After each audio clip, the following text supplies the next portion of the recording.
क्या है ये सब? प्रेम, धोखा या फिर सिर्फ अपनी इज्जत बचाने की जंग? प्रथम और निहारिका की शादी की रस्मों के बीच ये ड्रामा कहाँ ले जाएगा? और राध्या, क्या वो सच में वापस आएगी या ये सब बस एक भयानक सपना बनकर रह जाएगा? सुंदर होता है मन सुंदर, क्या ये सिर्फ एक कहावत है या फिर एक कड़वी सच्चाई?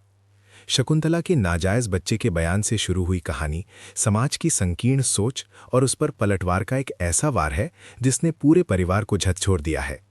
मैं कहूं तो ऐसे परिवार को ही समाज से बाहर निकाल देना चाहिए। ये वो आग है जो रस्मों के बीच जल रही है।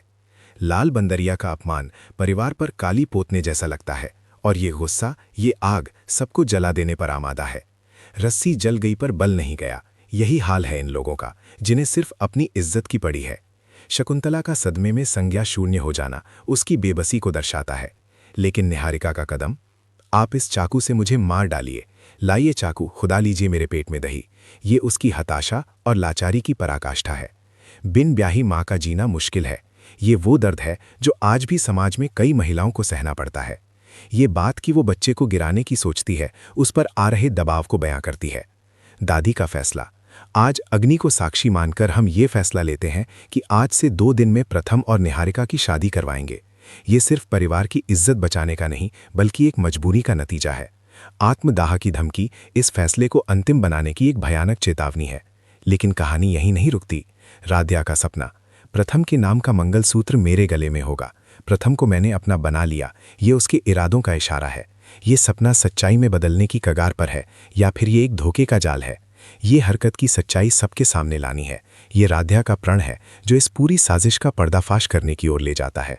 मेहंदी की रस्म, जहां दादी होने वाली बहू के हाथों में एकदम काला काला रंग चढ़वाने की बात करती है, वहीं निहारिका को खुजली की समस्या इस शादी पर प्रश्न चिन्ह लगा देती है।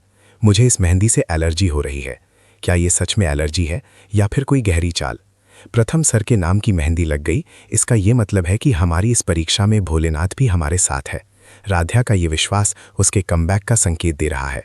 प्रथम का दर्द, दादी सबसे ज्यादा ना अपनी इज्जत और रुतबे से प्यार करती है और उसका ये कहना कि अगर ये शादी हो गई ना माँ तो बहुत गलत हो जाएगा, ये उसकी अंदरूनी कश्मकश को दर्शाता है। वो राध्या को धोखा देने की बात कह रहा है, जिससे साफ है कि उसका दिल अभी भी राध्या के लिए धड़कता है। दादी का आलता लगाना और फिर राध्या का अचानक दिखना कहानी को एक नया मोड़ देता है। ये कपट कैसे हिल रहा है? लगता है इसके अंदर ना चूहा घुस गया है।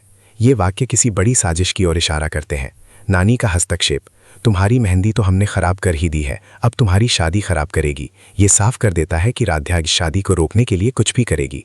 आखिर में राध्या का कहना, प्रथम सर के हाथों से हमारे हाथ पर शगुन की मेहंदी लग गई, ये एक बहुत बड़ा संकेत है कि राध्या इस खेल में वापस आ चुकी है और वो अपने प्रेम के लिए लड़ेगी। क्या प्रथम और निहारिका की शादी हो पाएगी या राध्या इस खेल में अपनी जीत हासिल करेगी? ये सब जानने के लिए बने रहिए तंग टीवी पर हर शाम 7:30 बजे।